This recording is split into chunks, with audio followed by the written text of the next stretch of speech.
Oitavo ano, verbos.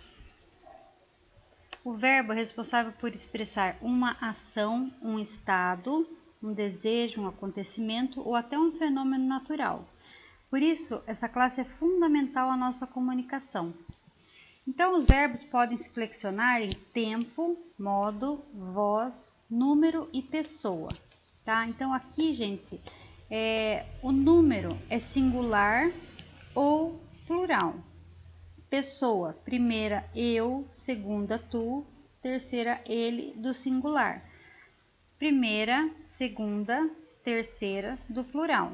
Nós, vós e eles. Do verbo amar, no tempo passado, no pretérito.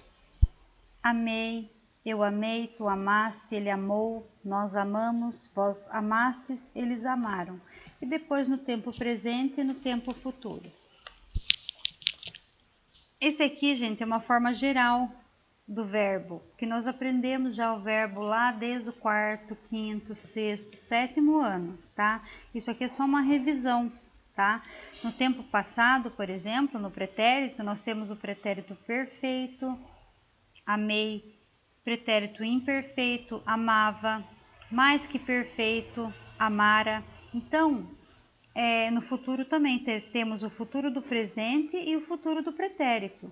Então, isso daqui é somente uma revisão do verbo.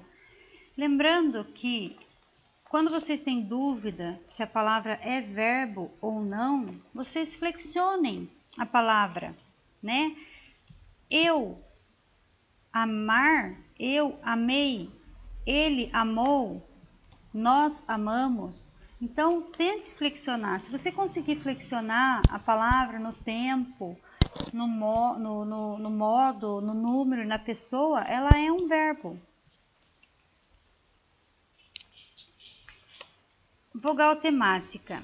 Vogal temática é a parte constituída pela vogal que aparece depois do radical e indica a conjugação a que os verbos pertencem. A indica a primeira conjugação, então os verbos são terminados em ar. O E indica a segunda conjugação, os verbos são terminados em er. E I indica a terceira conjugação, os verbos são terminados em ir. Observação: os verbos terminados em or pertencem à segunda conjugação, tá? Propor, compor.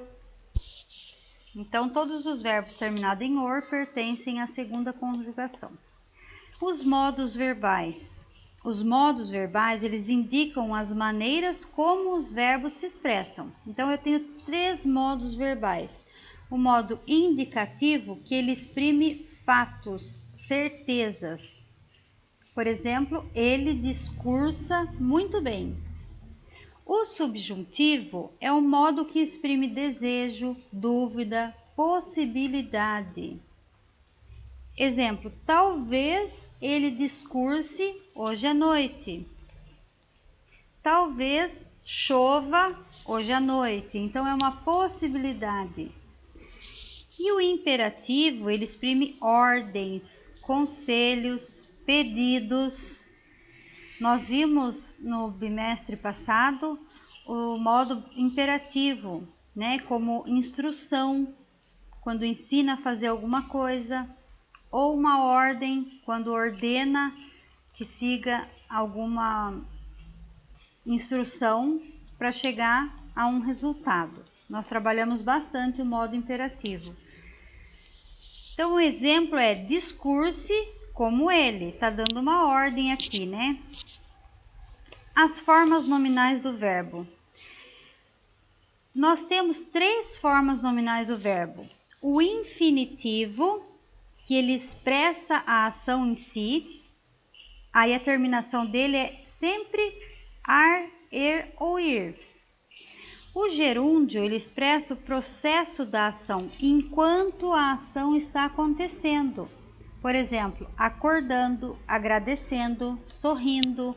Então, a terminação do gerúndio vai ser sempre essa, ando, endo, indo.